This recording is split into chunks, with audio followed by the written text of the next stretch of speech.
శ్రీ గణేశాయ నమః. శ్రీ జ్ఞానసరస్వత్యై నమః. శ్రీ గురుభ్యో నమః. శ్రీ మహాగాయత్రీమాత్రే నమః.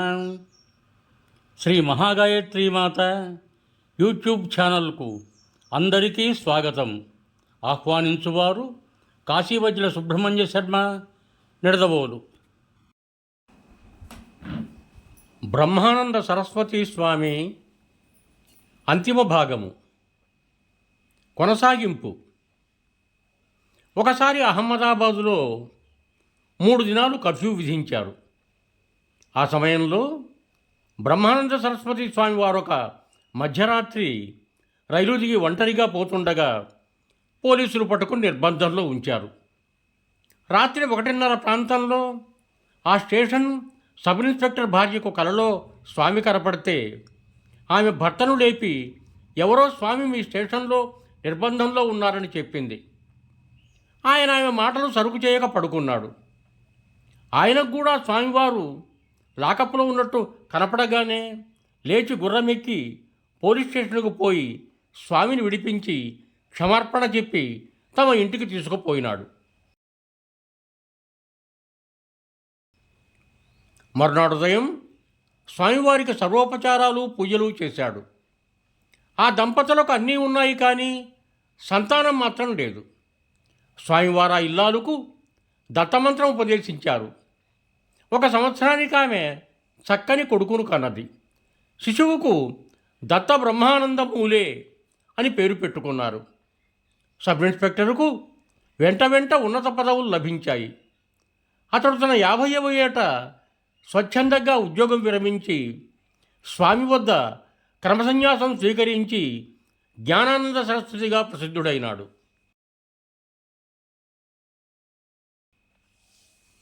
బ్రహ్మానంద సరస్వతి స్వామి ఒకసారి బళ్ళారిలో సబ్జడ్జి గారింటి ముందు ఉదయం 11 గంటల ప్రాంతంలో నిలిచి భవతీ భిక్షాం దేహి అన్నారు. అది విన్న ఆ స్మార్త బ్రాహ్మణ జడ్జి తన జవానుతో ఈ సోంబేరిని మెడబట్టి మైలు దూరంలో పడేట్లు తొయ్యి అన్నాడు. స్వామివారు ప్రశాంతంగా జవాను అర్హుడు కాడు, ఎల్లుండి మీరేనండి అంటూ కదిలిపోయినారు. జడ్జి ఇంత కండ కావరా మా బిచ్చగాడికి అంటూ లోనికి పోయినారు.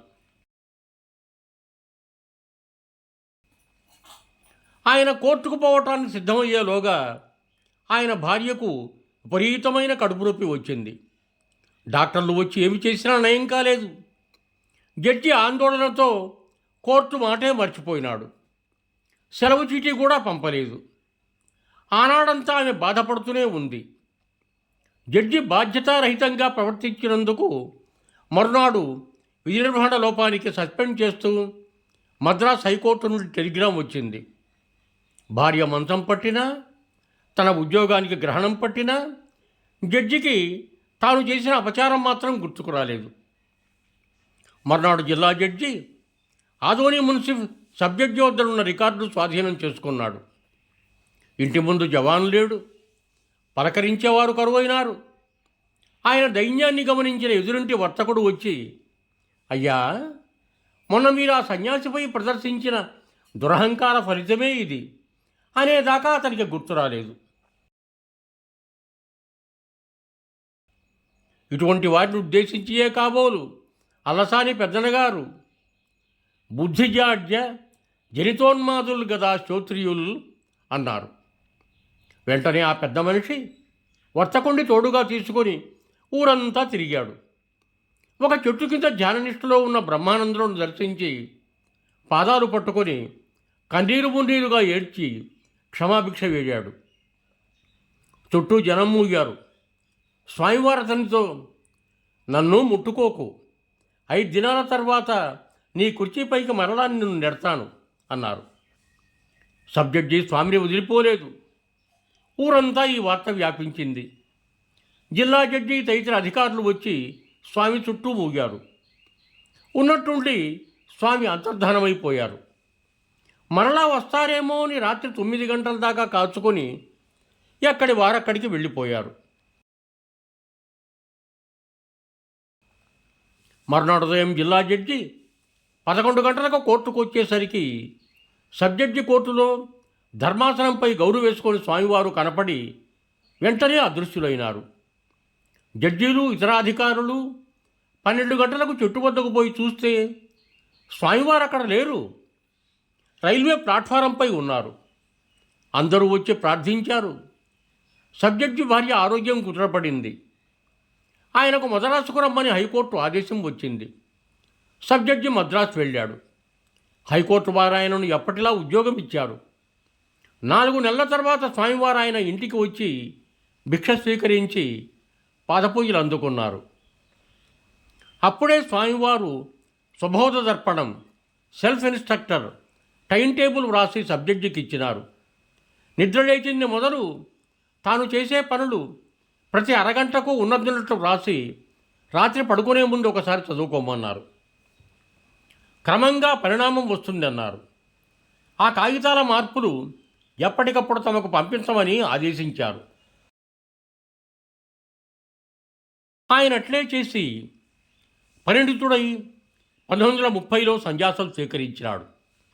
ఈ విషయం స్వామివారు సుందరరామదత్తు గారి తండ్రి రామచంద్రరావు తహసీల్దార్ కావలిలో తమ సొంత ఇంట్లో ఆతిథ్యం ఇచ్చినప్పుడు చెప్పి రామచంద్రరావుతో, ఒరేయ్, ఆ సబ్జడ్జి ఇంతై అంతై నా ఎంత బాడై నన్ను కూడా వదిలిపెట్టి వెళ్ళినాడు అన్నారట. యోగాభ్యాస దర్పణంలో అచ్చైన స్వామివారి బొమ్మ శ్రీ సుందరరామదత్తు గారు కావలి ఇంట్లో మిద్దెపైన తీసిన ఛాయాచిత్రమట. 1923వ సంవత్సరం స్వామివారి షష్ఠబ్ద పూర్తి. వారు ఆ ఏడు బొంబాయి వెళ్ళినారు. అక్కడ శ్రీమంతులైన భక్తులు తమ తమ భక్తి శ్రద్ధలు ప్రకటించడంలో పోటీ పడ్డారు.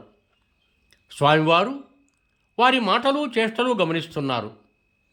అందులో 4 ఆజ్ఞ తీసుకోకుండానే వెళ్ళిపోయారు. మిగతా 8 మంది సాయంకాలం దాకా ఉన్నారు.